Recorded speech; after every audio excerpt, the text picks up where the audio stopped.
Rising from the sun-baked plains, buried beneath dense jungle canopies and carved deep into solid bedrock, sit ancient monuments that completely shatter our accepted timeline of human engineering. While we are often told that these early cultures were just basic hunter-gatherers, the physical evidence left behind tells a very different story. All across the world we find vertical fortresses, sprawling cities made entirely of mud, and perfect geometric cathedrals carved directly into mountainsides.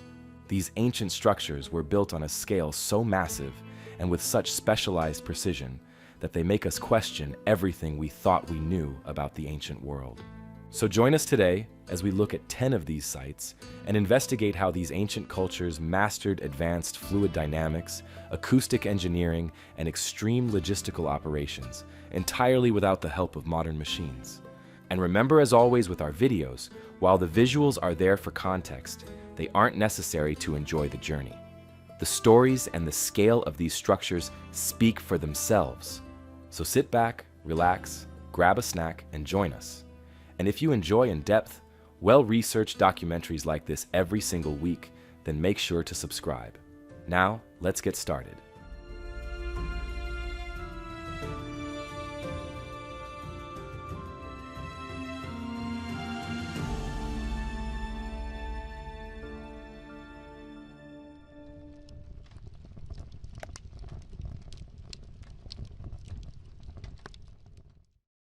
Our journey today begins in the central plains of Sri Lanka.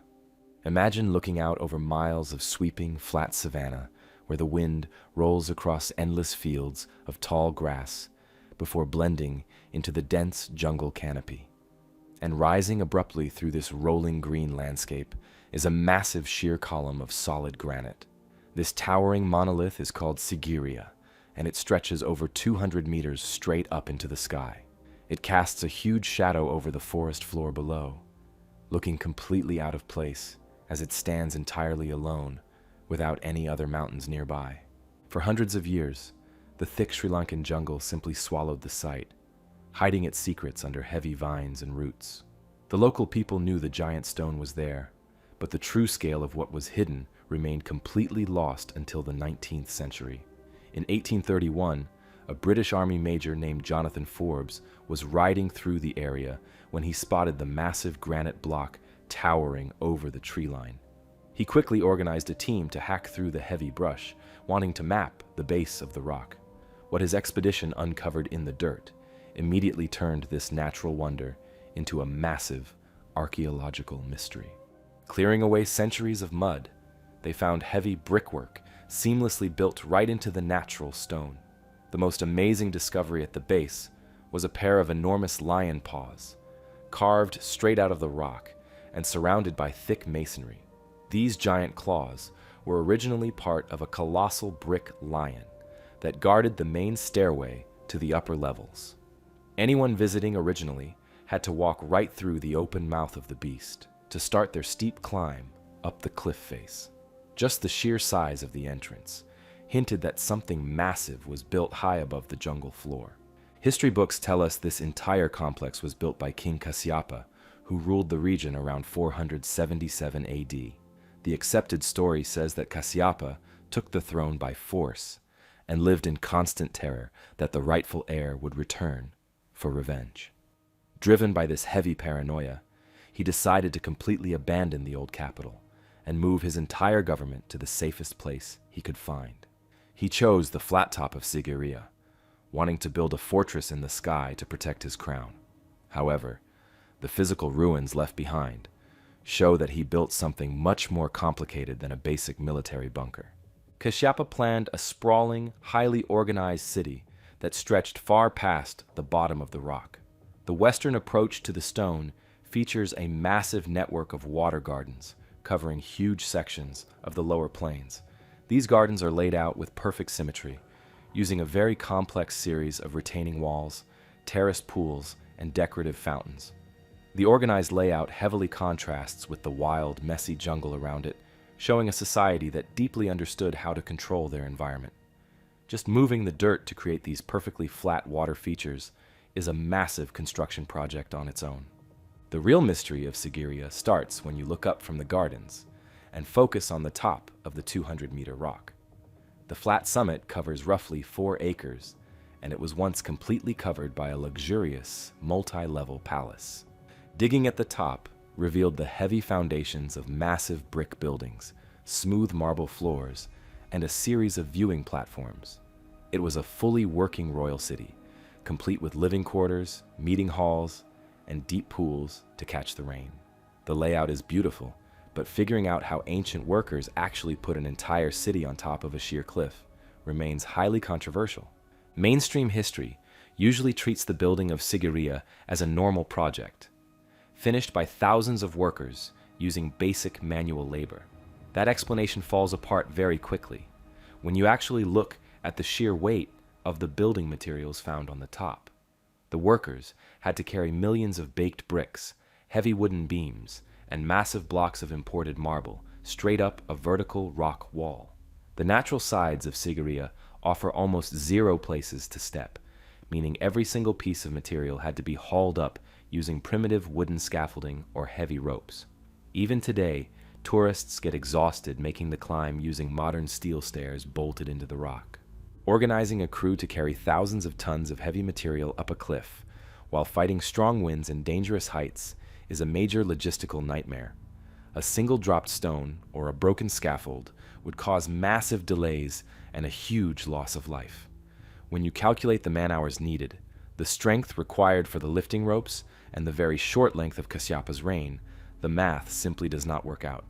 Academics rarely talk about the physical reality of moving all this material, preferring to focus on the pretty artwork of the palace instead. Ignoring the brutal physical hurdles is just an easy way to avoid explaining how a 5th century workforce actually managed to pull this off. Beyond just moving heavy stone, the most confusing engineering feat at Sigiriya involves the mastery of water. A luxury palace, sitting 200 meters up in the air, needs a massive, constant supply of fresh water to actually function. While the top has pools for rainwater, the dry seasons in Sri Lanka are very harsh, so they needed a much more reliable solution. To fix this, the ancient builders engineered a highly advanced plumbing system designed to move water from the lower lakes all the way up to the palace. They did not do this by just carrying heavy buckets up the stairs, but through a deeply complex network of pressurized pipes. Archaeologists found a huge system of interlocking terracotta pipes, buried deep beneath the symmetrical water gardens at the bottom. These ancient pipes run for miles, connecting the outside lakes to the fountains and pools of the lower city. The plumbing is amazingly well preserved and shows a deep understanding of how to keep water pressure steady across different heights and distances. The real shock came when researchers realized this plumbing system was actually designed to push water straight up, directly fighting the natural pull of gravity. Pumping water up a 200-meter vertical cliff takes an immense amount of mechanical pressure, the kind of force we usually associate with modern industrial machines. Modern engineers still argue about exactly what kind of systems the ancient builders used to create and hold that kind of heavy hydraulic force. The internal pressure needed to push water that high would easily explode standard clay pipes, suggesting they used advanced pressure chambers or specialized valves that have completely disappeared over time. These builders clearly understood the mechanics of water in a way that completely breaks our expectations of 5th century technology. Major institutions often treat these water anomalies as neat little footnotes rather than world-changing pieces of physical evidence. When modern science struggles to recreate the pressure systems used by an ancient society, it strongly hints that our history books are missing major pieces of the puzzle. It is highly convenient to label Sigiriya as just a basic fortress built by hand, rather than a hub of advanced ancient engineering. Admitting the true mechanical genius required to build and supply this high-altitude city threatens the straight-line version of human history that we are all taught in school. Pumping water to the sky is an incredible feat of ancient engineering. The builders of Sigiriya mastered the unseen forces of water pressure to conquer their giant granite rock, but carving massive stone monuments directly into the sheer face of a mountain requires a completely different mastery of heights.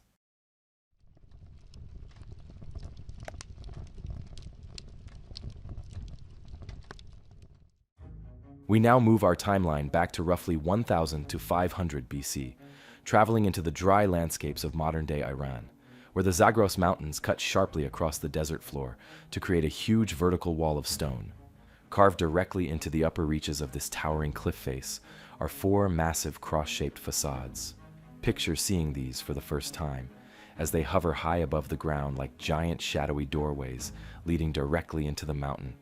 Because the sheer scale and extreme altitude create such a striking visual against the empty desert below, the entire site feels deeply unsettling.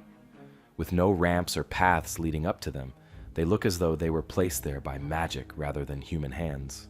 When early European explorers first found this site, they were completely baffled by the sheer logistics of what they were seeing.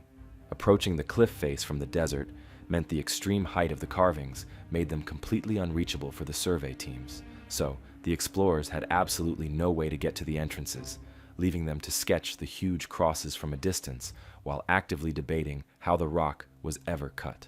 Since there were no obvious ledges or stairways to offer a clue, everyone was forced to realize the builders possessed a highly advanced method for scaling vertical stone. It immediately challenged the mainstream narrative of what early cultures were truly capable of achieving. This site is known today as Naqsh-e-Rostam, serving as the royal graveyard for the mighty Achaemenid Empire. Inside this massive burial complex lie the tombs of highly influential historical figures, including legendary rulers like Darius the Great and Xerxes I. Since these were men who commanded vast territories, they possessed the immense wealth and the dedicated workforce to execute huge construction projects. Yet choosing to build a royal graveyard halfway up a sheer cliff face was not a decision driven by simple military strategy or a desire to show off. Historians explain that the location of these tombs was actually deeply tied to the dominant Zoroastrian religious beliefs of the era, because this ancient culture viewed the earth as a deeply sacred element. Burying the dead directly in the soil was thought to severely pollute it. So, to keep the ground pure from human remains, the architects were tasked with elevating the royal tombs entirely out of the dirt.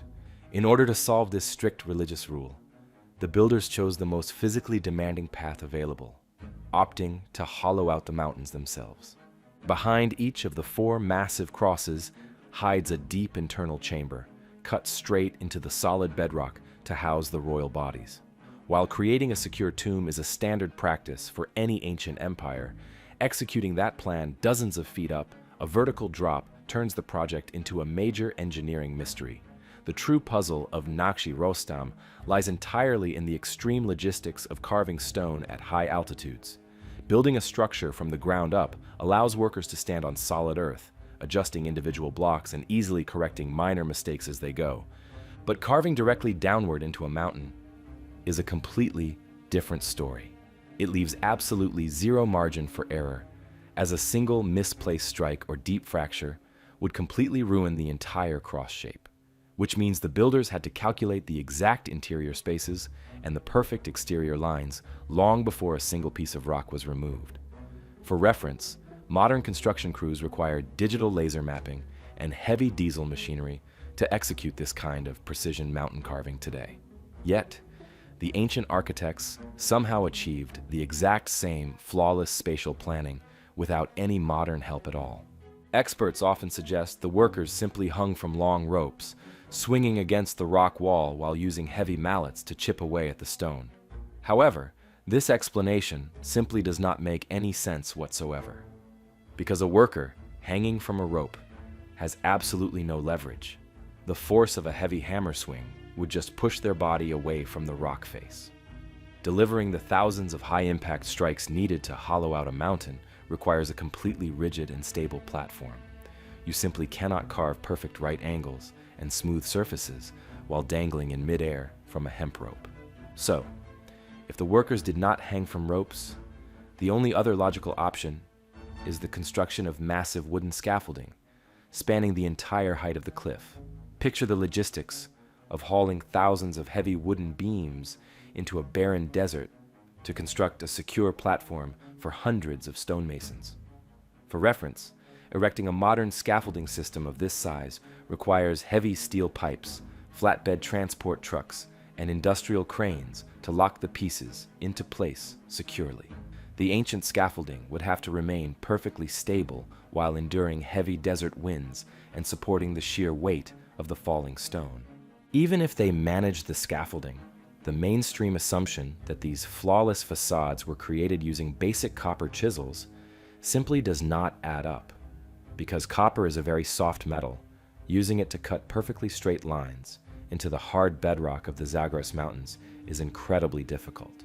Grounding this mystery in modern experiments shows just how frustrating this process is, as period-accurate copper tools deform almost instantly when struck against hard rock.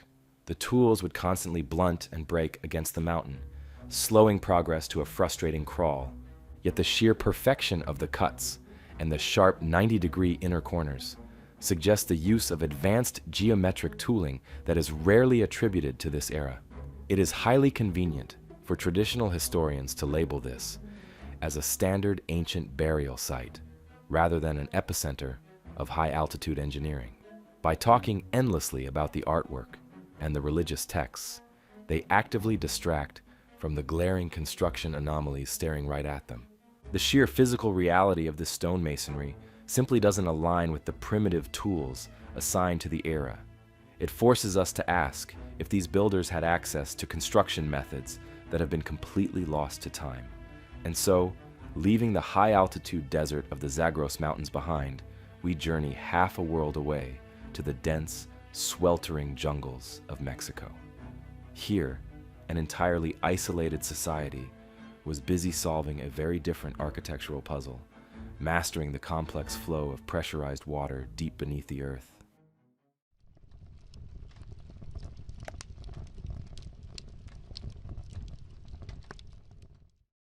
Deep in the southern reaches of Mexico lies the dense, humid state of Chiapas. It is a landscape completely dominated by a thick, unforgiving rainforest. The air here is heavy, filled with the sounds of wildlife and the constant drip of moisture from the canopy above. During the 19th century, early explorers spent grueling months hacking their way through this solid wall of green.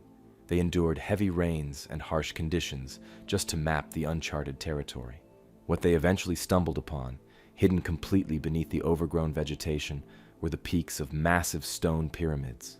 These towering structures belonged to Palenque, a sprawling ancient city that the jungle had quietly swallowed whole. When early survey teams arrived in the 1840s, they were hauling heavy equipment and hand-drawing the ruins by campfire light. They looked at the collapsing stone roofs and the overgrown courtyards, viewing the Maya as a lost, highly artistic culture.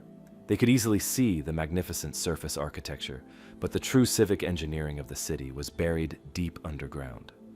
The explorers mapped the beautiful temples and moved on, completely unaware that they were walking directly over a highly advanced ancient utility grid. It would take over a century and a half for modern science to even realize what lay hidden beneath the stone plazas. Palenque actually reached its absolute peak during the classic Maya period, right around the 7th century. This golden age of construction was driven by the long rule of King Pakal the Great. Under his command, the settlement transformed into a massive, highly organized urban center. His architects built a sprawling central palace, grand public plazas, and tall temples covered in incredibly detailed stucco carvings. These carvings record the royal history of the city, depicting the kings and their daily lives. Walking through the ruins today, you can clearly see the layout of a society deeply invested in urban planning. They built massive stone terraces to level out the steep terrain, creating a perfectly flat foundation for their growing capital. Building a stone city in a rainforest presents a very specific set of environmental challenges.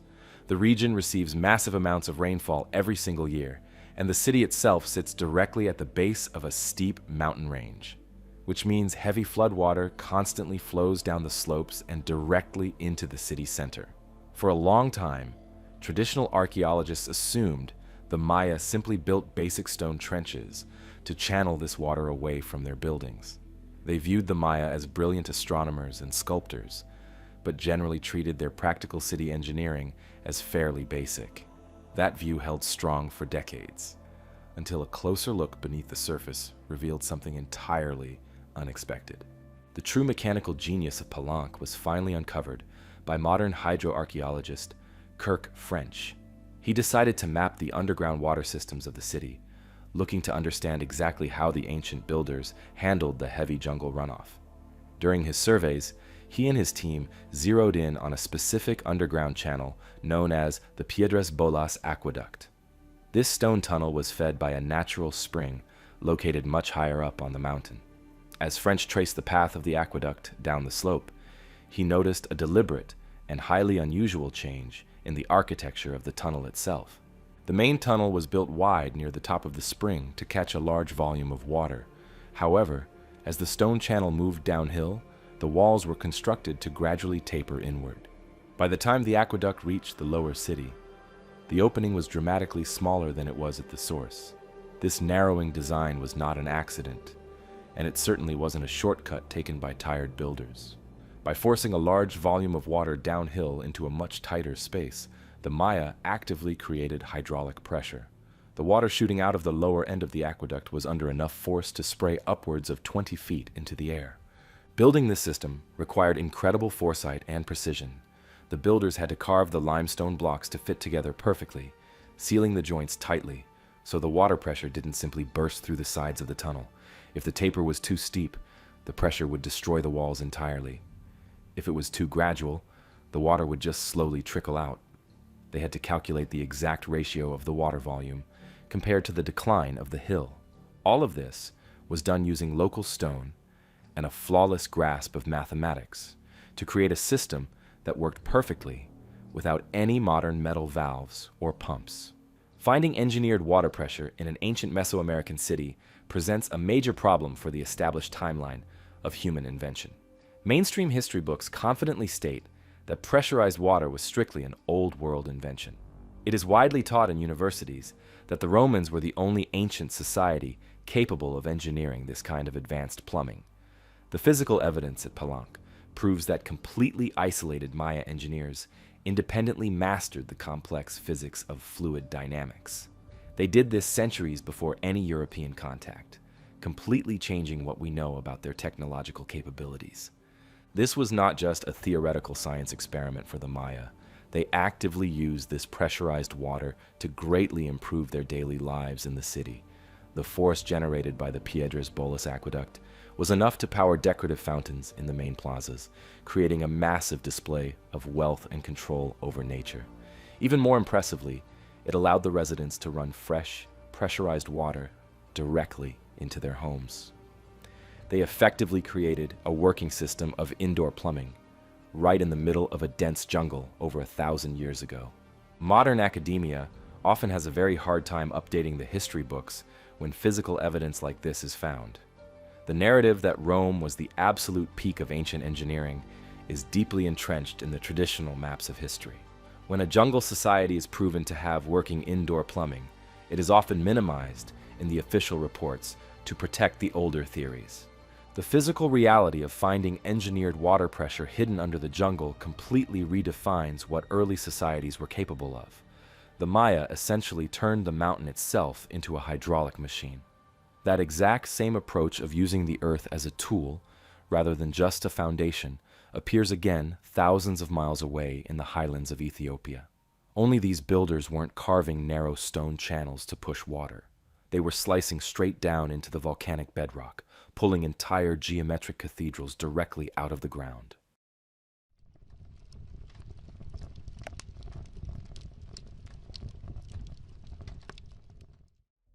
Leaving the dense jungles of Mexico, we travel across the world to the mountainous highlands of Ethiopia during the late 12th century.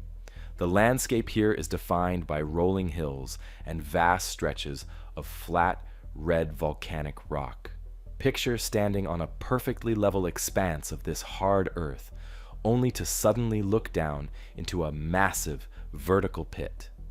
Sitting entirely below ground level at the bottom of this sheer drop is the roof of a perfectly carved, cross-shaped cathedral. Because there is no outward sign of a structure from a distance, the entire site feels incredibly hidden. You literally have to be standing right on the edge of the trench to realize that a massive stone building exists right beneath your feet. History credits this staggering location to King Lalibela. Following a time of heavy regional conflict, he wanted to create a brand new Jerusalem for Christian pilgrims, who could no longer safely travel to the actual Holy Land. Rather than building a traditional walled city on the surface, his architects decided to execute a much more radical vision by mapping out an entire religious complex below ground. The site consists of 11 distinct churches, all carved straight down into the volcanic bedrock. Connecting these 11 massive structures is a deeply complex maze of underground tunnels, narrow walkways, and deep trenches. This network allows people to walk between the various cathedrals without ever having to step back above ground. The most famous of these structures is a flawless geometric cross that sinks dozens of feet into the earth. While the religious history is fascinating, the sheer scale of this carving is what truly baffles modern engineers. Building a standard cathedral upward allows a workforce to stack blocks, test the weight of the roof, and easily fix mistakes as the building grows taller.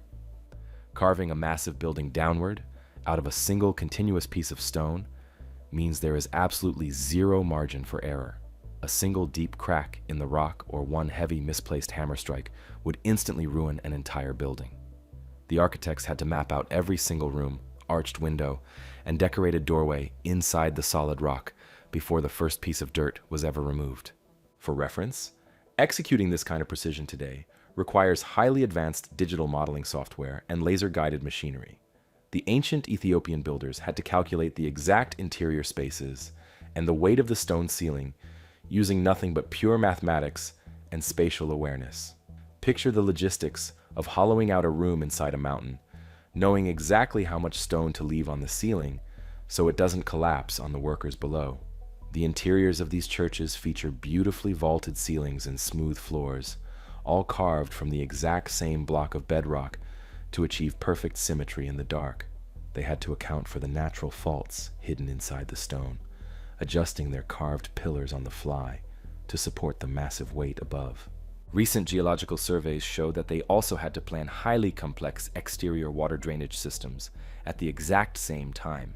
The region experiences heavy seasonal rains, meaning the trenches had to be perfectly angled to move water away from the stone walls. If the underground water channels were off by even a few degrees, the entire subterranean complex would quickly flood and destroy the churches. They effectively built a massive underground plumbing system out of solid rock. This requires a working knowledge of water management that is rarely credited to a medieval workforce.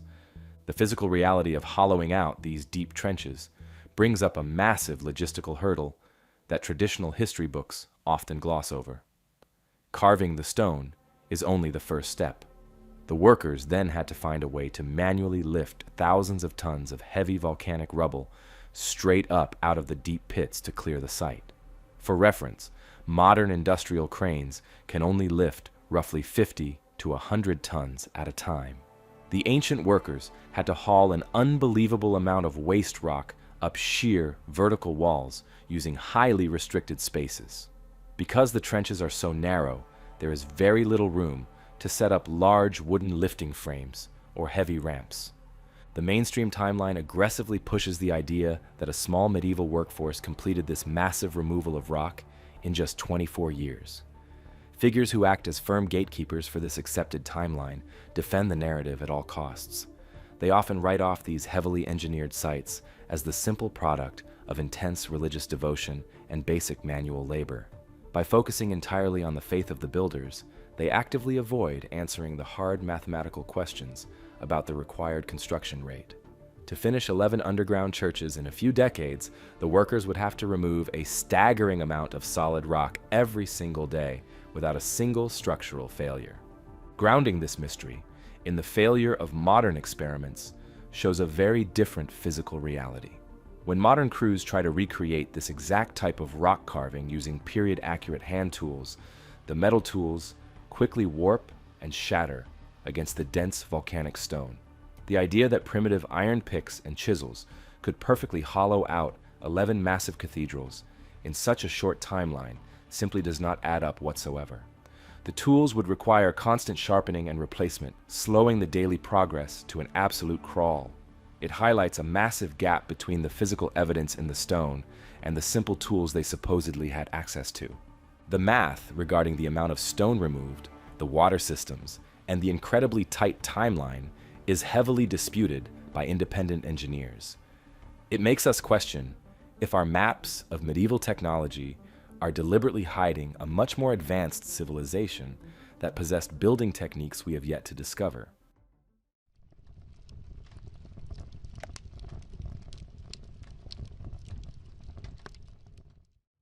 Slicing a cathedral completely out of the earth shows a total mastery of solid bedrock. That same staggering command over heavy rock appears again, but driven by a completely different motive. We leave the religious bedrock of Ethiopia and travel to the high, arid Zacatecas Valley of northern Mexico, roughly between 500 and 900 AD. The environment here is entirely unforgiving. Searing sun bakes the dry scrub brush, and heavy winds sweep across a desolate, cracked valley floor. The heat radiates off the ground, making any physical movement exhausting. Rising sharply from this barren expanse is a steep, rocky hill with almost vertical drops on several sides. Anchored directly to the top of this natural vantage point sits a massive, imposing stone citadel. It dominates the empty horizon, standing as an isolated fortress in a landscape that seems completely incapable of supporting human life on a large scale.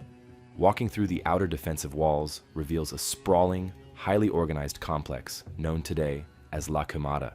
The site is a masterclass in adapting to difficult terrain. The builders constructed massive stone terraces to flatten the uneven hillside, creating stable foundations for a series of heavy structures. At the heart of the complex is the Hall of Columns, a massive enclosed space that originally featured a high roof supported by thick, cylindrical stone pillars. Nearby sits the votive pyramid, a steep, sharply angled structure rising over 50 feet into the air. Connecting these areas is a network of elevated walkways and sunken plazas, all surrounded by heavy defensive walls designed to repel a massive assault. Beyond the central structures, the site is anchored by a sprawling network of ancient roads. These wide, paved causeways radiate out from the fortress across the valley floor, connecting the citadel to smaller satellite settlements. Building a heavy stone road system in a desert indicates a massive, unified regional power structure, deeply invested in controlling trade and movement across the territory. The architecture is built for permanence, requiring a dedicated, highly skilled workforce. Every heavy block had to be cut, shaped, and hauled up the steep inclines under the brutal desert sun. Sustaining a construction project of this magnitude requires a massive agricultural supply chain and a constant source of water. Neither of these naturally exist in this arid wasteland. The builders had to engineer complex water catchments to trap the rare rainfall, and they likely had to haul fresh water and crops from miles away just to keep their workers alive. Furthermore, supporting the massive roof of the Hall of Columns required enormous wooden beams. Sourcing that much heavy timber meant logging entire forests and dragging the trees across the dry desert floor, adding a staggering layer of logistical difficulty to the build. The presence of such a heavy, static fortress in this specific location is a massive geographical anomaly. Historical records of the Zacatecas Valley describe a region occupied almost exclusively by nomadic tribes, often referred to collectively as the Chichimeca. The harsh conditions forced local populations to remain constantly on the move, chasing scarce seasonal resources and leaving almost no physical footprint behind. Nomadic groups simply do not stop moving to construct massive, columned halls, defensive pyramids, and paved road networks. The sheer volume of stone moved and the specialized engineering required to build La Quemada point to a highly organized, deeply rooted civilization thriving in an area long considered an archaeological dead zone. Despite the impressive scale of the ruins, the site offers absolute silence regarding who actually built it.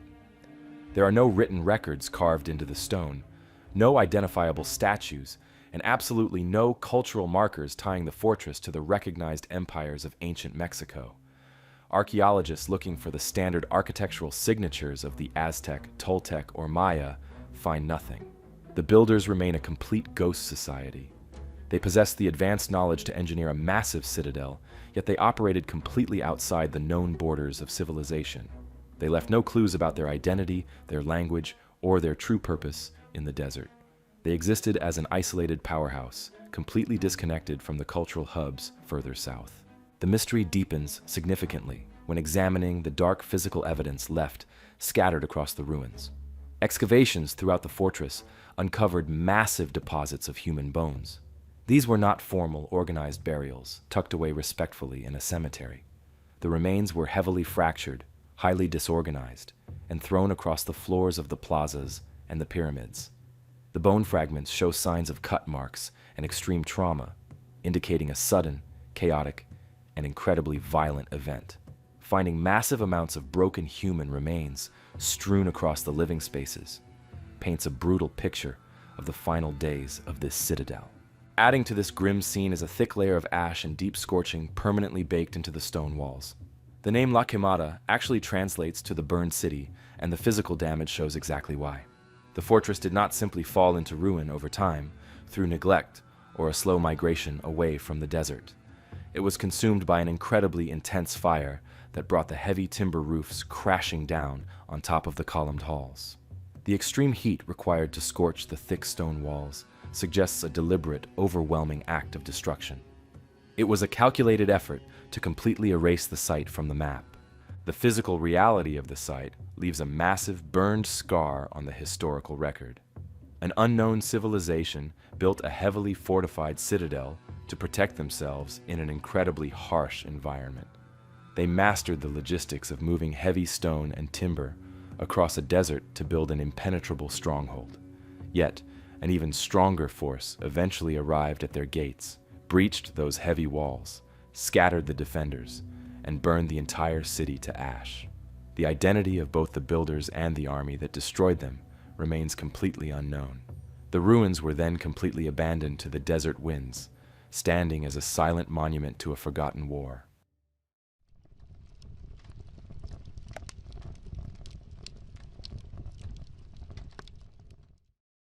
The violent end of La Quemada shows the extreme lengths ancient societies went to in order to defend their territories in unforgiving landscapes.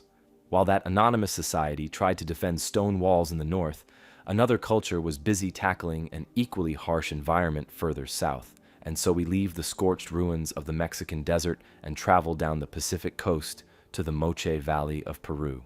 This region is one of the driest coastal strips on the planet, a place where the sun bleeds the color out of the earth, and rain is a rare, almost legendary event.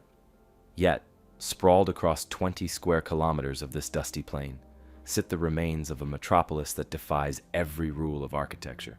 This is Chan Chan, the imperial heart of the Chimu Empire. Unlike the stone fortresses we have seen elsewhere, this entire city, every wall, every room, and every towering pyramid was built entirely out of unbaked mud. When the Spanish conquistadors first arrived in the 16th century, they were stunned by the scale of what they found. Early chroniclers like Pedro Chiesa de Leon wrote about walls that seemed to stretch forever, describing a city so vast and wealthy that it felt more like a dream than a desert outpost. The Spanish were not there for the architecture, however.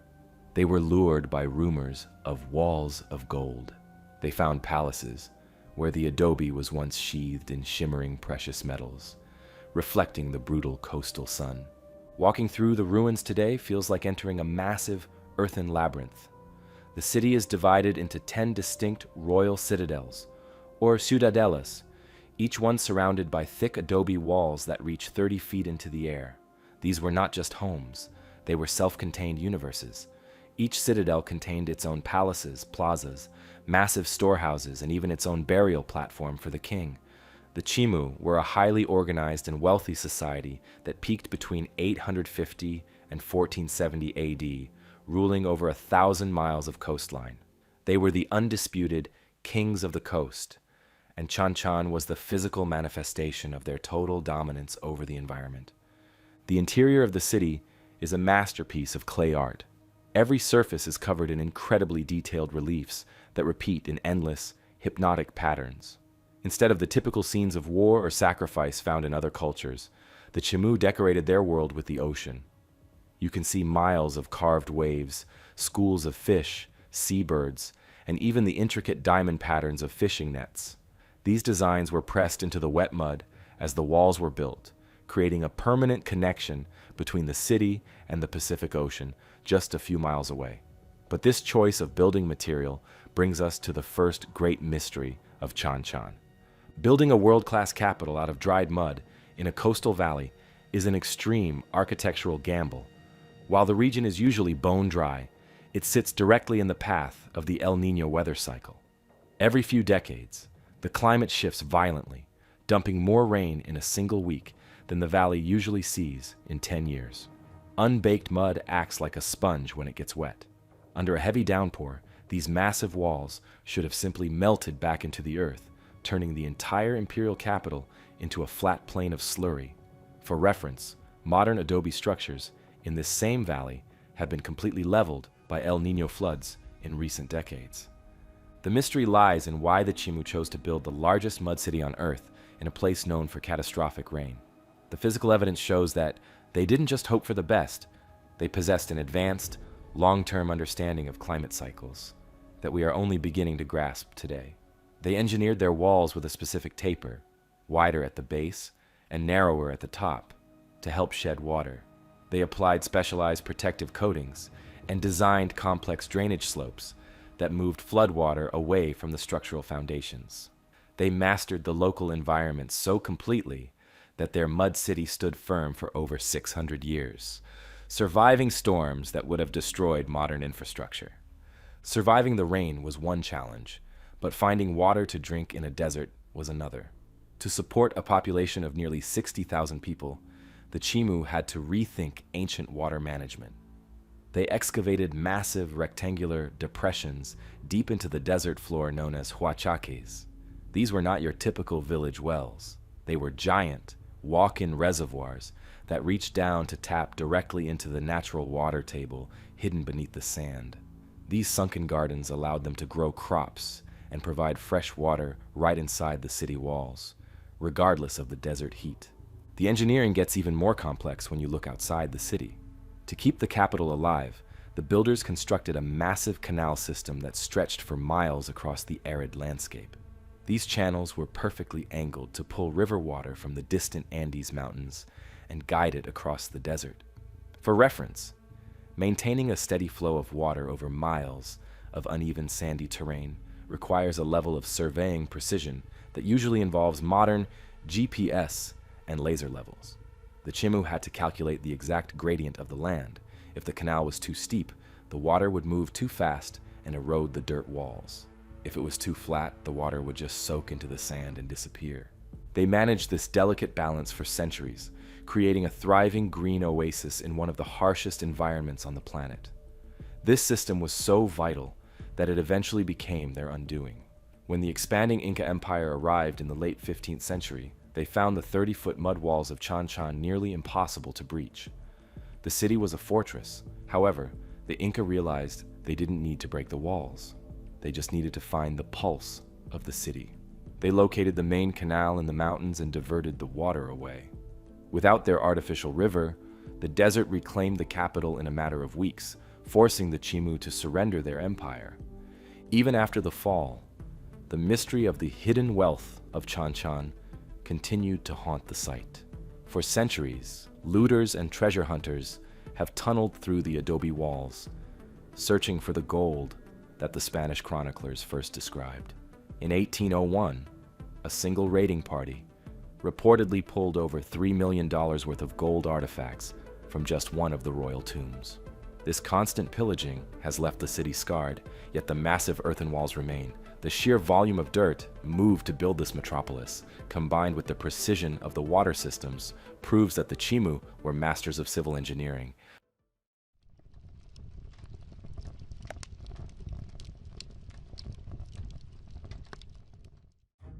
Leaving the massive adobe walls of the Peruvian coast, our journey brings us back to the dense jungles of North America.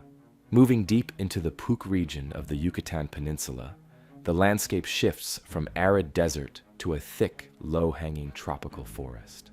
When early 19th century explorers began clearing the heavy brush in this area, they expected to find the typical jagged ruins of the Maya, but instead they uncovered a colossal structure that completely broke the standard architectural rules of ancient Mesoamerica.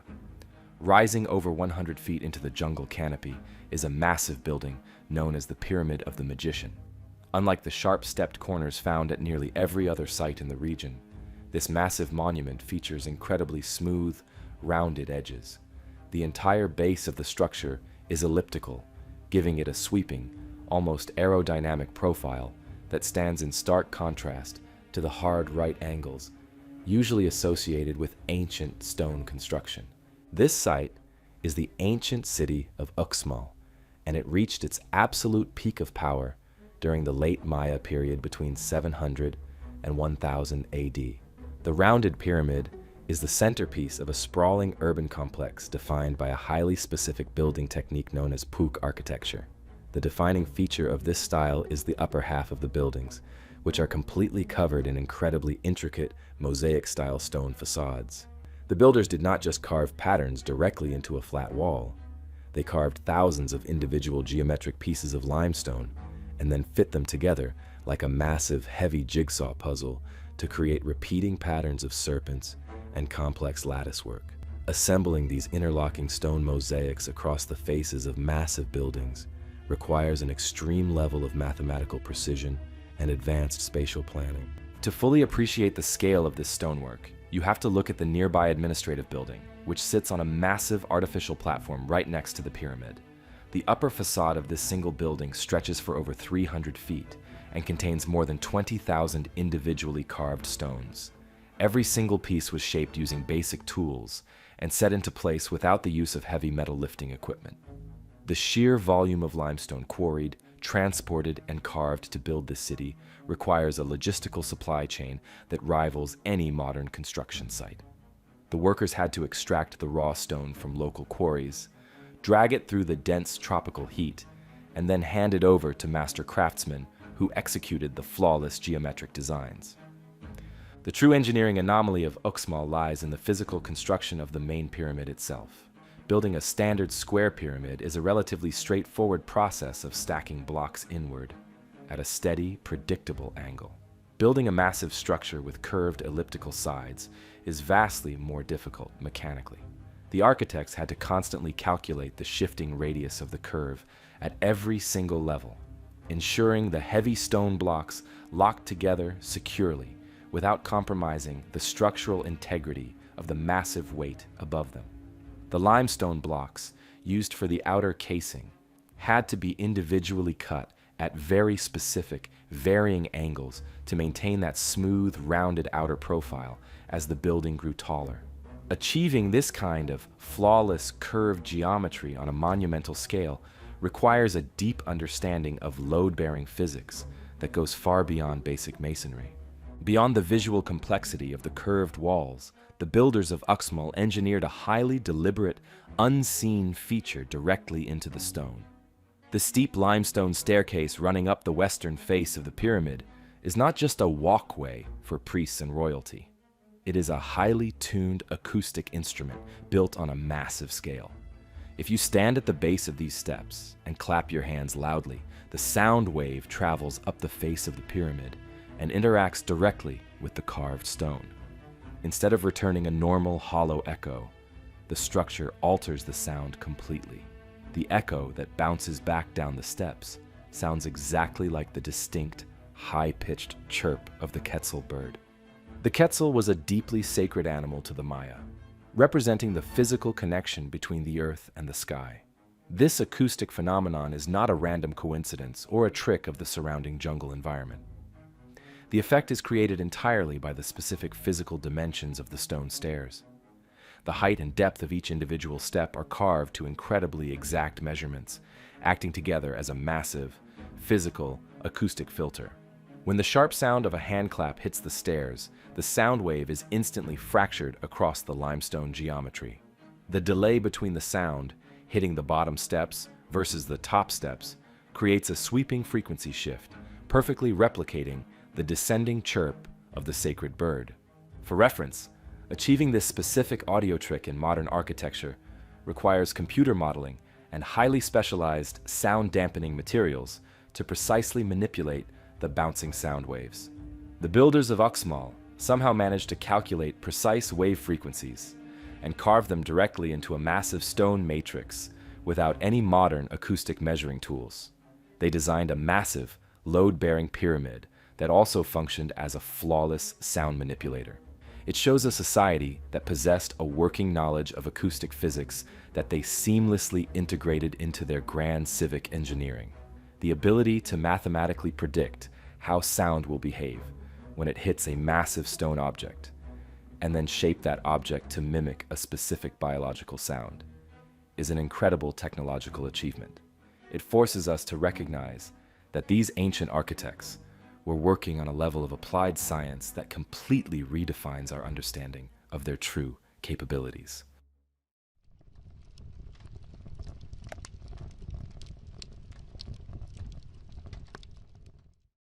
While the Maya designed a massive stone matrix to filter and manipulate sound waves. On the exact opposite side of the globe, thousands of years earlier, another civilization utilized a remarkably similar geometric approach to filter a much heavier element. Leaving the humid jungles of the Yucatan, we travel to the searing heat of southwestern Iran, entering the desolate Khuzestan province. The landscape here is a sprawling arid plain where the sun relentlessly bakes the cracked earth and temperatures regularly soar to extreme highs. It is an environment entirely hostile to large-scale human settlement. In 1935, a team of British oil prospectors was flying a small aircraft over this empty expanse. They were surveying the ground for geological faults, searching for any signs of natural oil reserves hidden below the surface. Glancing out the window of their biplane, they noticed a massive, unnatural square footprint, casting sharp geometric shadows across the undulating sand dunes. The extreme symmetry of the shape immediately ruled out any natural rock formation, looking instead like a giant engineered puzzle piece dropped directly into the desert. Ground expeditions eventually navigated to the isolated coordinates. What they uncovered beneath the dirt required decades of intense manual excavation. The sheer volume of wind-blown sand that had buried the site over 3 millennia was staggering. Work crews pulled away hundreds of thousands of tons of heavy desert soil to reveal the remarkably preserved ruins of a massive, multi-tiered ziggurat. This sprawling structure, known today as Chogha Zanbil, is one of the largest and most complete step pyramids surviving from the ancient world. Historical records indicate the complex was built around 1250 BC by the Elamite king Untashnapirisha. His goal was to establish a brand new religious capital, creating a sacred epicenter to unite the various factions of his expanding empire. The sheer volume of raw material used to construct this massive monument is an engineering marvel in its own right. The solid core of the pyramid is made of sun-dried mud, but the thick outer casing consists of millions of individually baked bricks. Firing that many bricks in a barren desert environment requires an enormous supply of scarce fuel and massive industrial kilns, representing a massive logistical undertaking before the first wall was even built. The architects employed a highly unique construction method to ensure the stability of the massive weight. Unlike other ziggurats from the region where new levels were simply stacked on top of old ones, all 5 tiers of Chogha Zanbil were built simultaneously from the ground up. They nested the square levels inside each other like a series of heavy, hollow boxes, tying them all together with deep subterranean foundations. The bricks were cemented together using locally sourced natural asphalt, a highly durable adhesive that protected the structure from seasonal erosion and shifting fault lines. This was an industrial-scale display of devotion. Creating millions of standard bricks requires intense labor, but the builders went even further. Thousands of these baked blocks were meticulously inscribed with cuneiform writing, dedicating the massive temple complex to their ancient deities. Walking along the lower walls today, the sharp text pressed into the clay over 3,000 years ago remains perfectly legible. It highlights a dedicated artisan class operating seamlessly alongside the heavy masonry laborers. The city surrounding the ziggurat was designed to house thousands of priests, royal guards, and citizens. Placing a bustling urban center directly in the middle of a harsh wasteland brings up a massive, immediate survival issue. Supporting a large population requires a constant, reliable source of clean drinking water. the ancient engineers solved the initial problem by excavating a massive canal across the desert, bringing a steady flow of water directly from a river located over 40 kilometers away. However, the water arriving at the complex was heavily saturated with mud, coarse silt, and harmful debris picked up during its long journey across the plains. Drinking it directly would quickly cause massive outbreaks of waterborne disease. To solve this critical health issue, the Elamites engineered a massive water filtration system right at the base of the Ziggurat. This was not a simple holding pond or a basic well. It was a highly advanced, multi-stage municipal water treatment plant built entirely out of baked clay and asphalt. The muddy river water was channeled into a series of large, deep settling tanks. By deliberately widening the brick channels as the water entered the tanks, the builders forced the fast-flowing water to abruptly slow down. As the current lost its kinetic energy, gravity naturally took over, pulling the heavy silt and suspended mud directly down to the floor of the basin. Modern hydro engineers use this exact same physical process, known as flocculation and sedimentation, to treat city water supplies today. The Elamites achieved this without any modern chemical additives, relying entirely on the geometry of their brick channels to manipulate the speed and pressure of the water flow. Once the large debris settled out, the water flowed into a secondary series of chambers. The engineers coated the walls of specific holding tanks with thick layers of bitumen, creating a perfect waterproof seal to prevent the valuable surface water from seeping away into the desert floor. They then used bricks fired at highly specific temperatures to carefully control their exact level of porosity.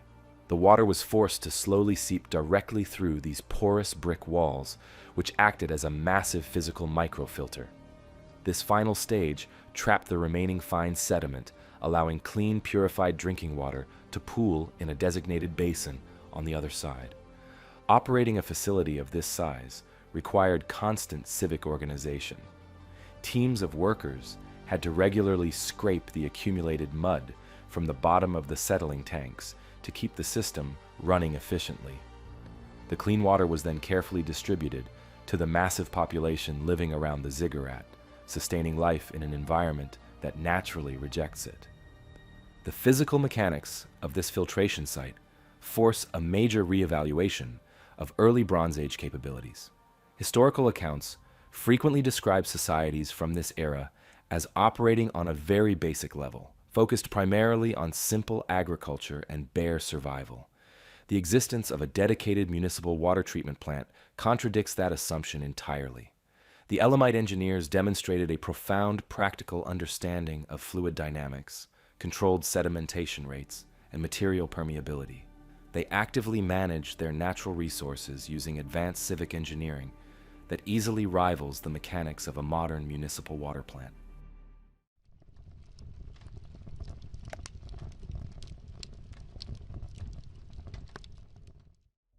While Elamites in the Middle East used fired clay to filter their water, building upward to master their environment, thousands of miles to the east, another ancient civilization decided that the best way to conquer a harsh landscape was to abandon the surface completely.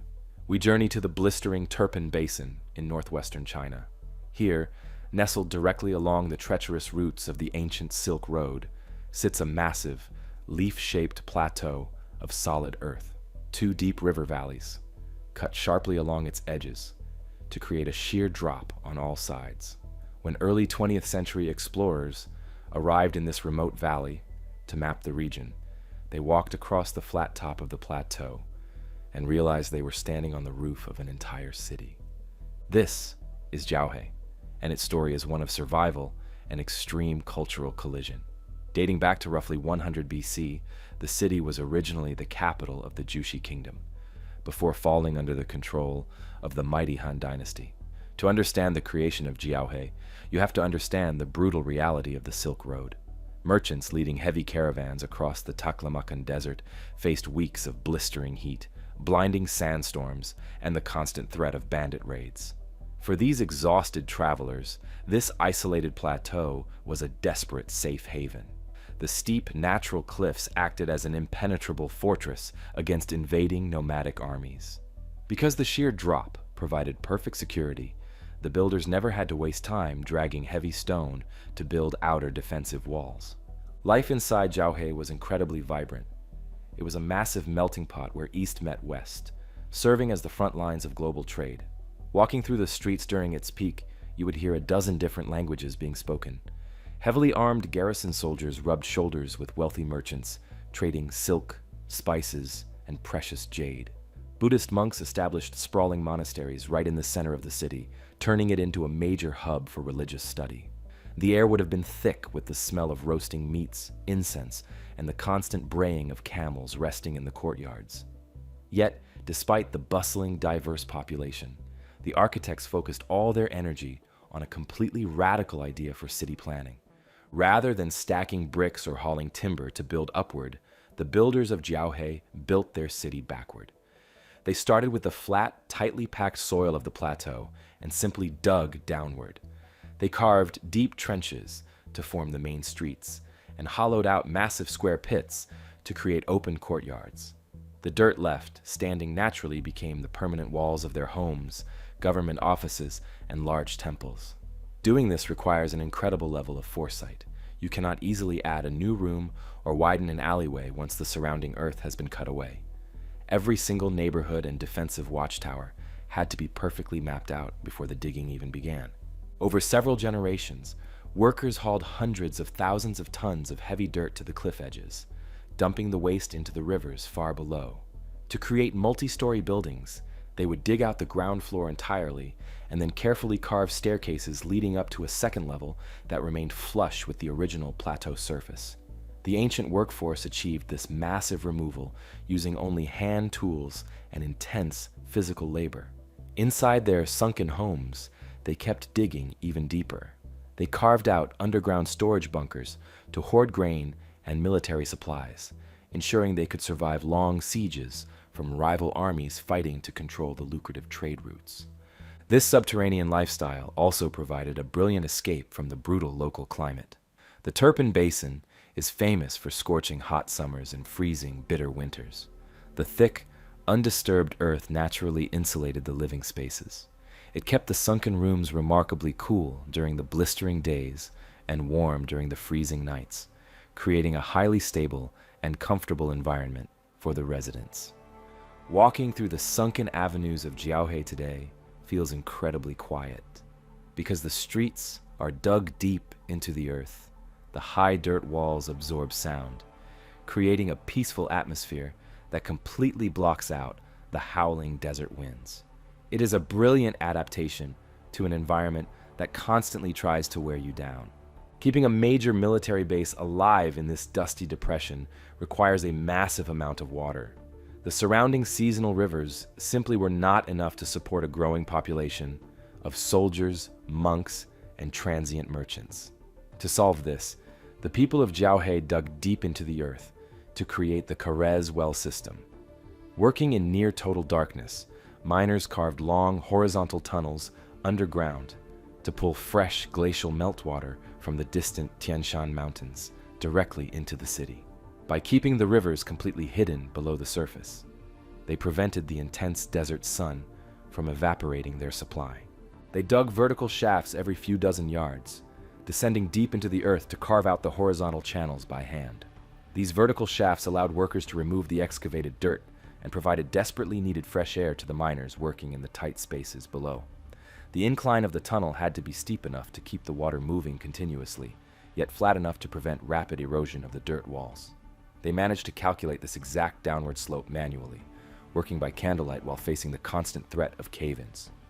To achieve a perfectly graded underground river that spans several kilometers without modern survey equipment is an absolute marvel of ancient engineering. Jiaohe remains a stunning example of how ancient architects could mold the raw earth to perfectly regulate their climate and defend their wealth. They sunk an entire city into the dirt to protect their people and secure their vital trade routes in a harsh environment. Across the globe, another civilization would use this exact same dedication to structural engineering for a completely different reason. They were not building a sunken fortress for war, but rather constructing a highly specialized facility purely to protect a massive cache of fragile ancient data.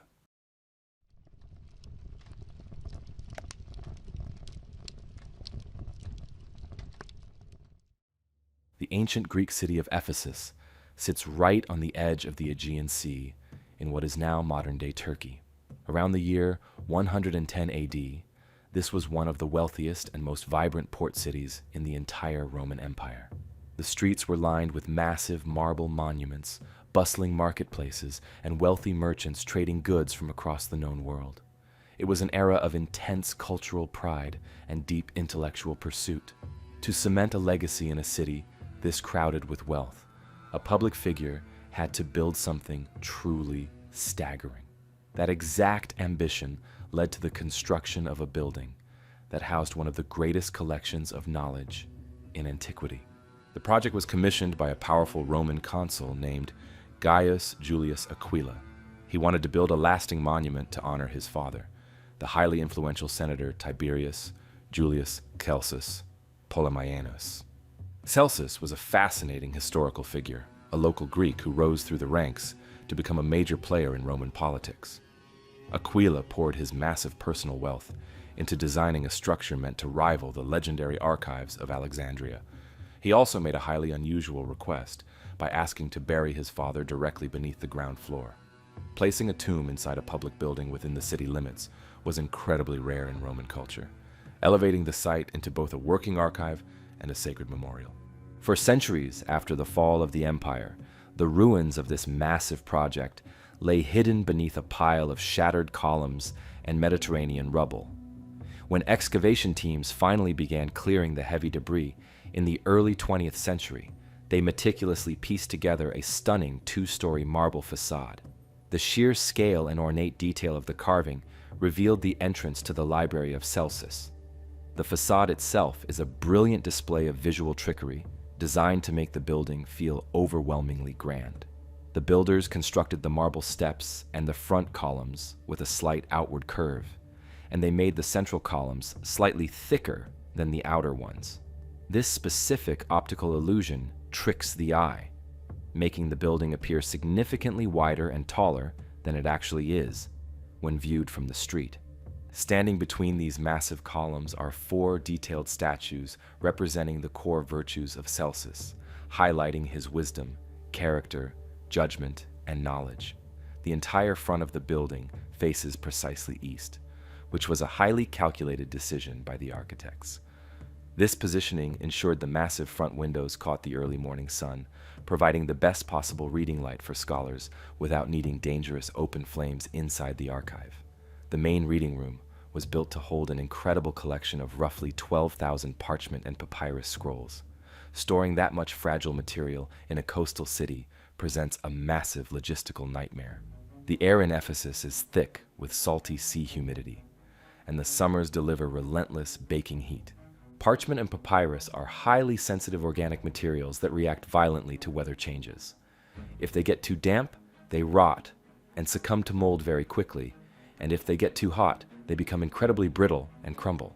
Building a massive archive in this specific climate should have resulted in the complete destruction of the texts within a few short years. The survival of the library relied entirely on a hidden structural anomaly built directly into the foundation. The towering marble facade acts as a beautiful shell, but the actual storage facility behind it is designed completely differently. The architects engineered a highly advanced double-walled system to house the ancient scrolls. When visitors walked into the main room, they saw an interior floor paved with decorative marble and rows of rectangular niches carved into the walls where the scrolls were kept. However, the wall holding these niches was not the true outer wall of the building. Instead of placing the shelving directly against the thick exterior stone, the builders constructed an entirely separate set of inner brick walls. Between the heavy exterior stone and the interior brick room is a continuous gap measuring nearly 1 meter wide. This empty space wraps entirely around the central reading room, essentially suspending the archive inside a protective outer shell. This empty void acted as an active ancient climate control system. The thick outer walls absorbed the brutal daytime heat, acting as a massive thermal shield against the intense sun. The 1 meter gap prevented that heat from transferring directly into the inner room where the scrolls were resting. The architects also designed specific air vents within the walls to allow a constant breeze to circulate through the empty void. This continuous airflow prevented moisture from building up inside the masonry and constantly flushed out the heavy sea air. By keeping the air moving, the building perfectly regulated the humidity and temperature around the fragile paper.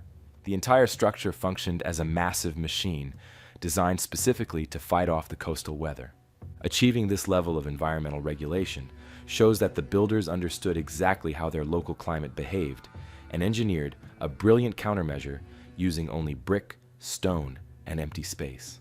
Sadly, while the double walls protected the scrolls from the weather, they could not protect them from a massive earthquake and subsequent fire that ravaged the interior centuries later.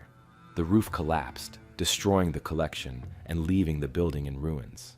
However, the survival of the facade and the clear physical evidence of the double wall foundation left the architectural blueprint intact. It highlights a society deeply invested in the long-term preservation of knowledge, willing to execute brilliant engineering solely to protect their history from the elements. If you enjoyed diving into these mysteries with us, then please like the video and make sure to subscribe to the channel. It really helps us continue uncovering these forgotten chapters of human history every single week. And let us know which of these ancient sites surprised you the most, or if there is a specific historical mystery you want us to cover next.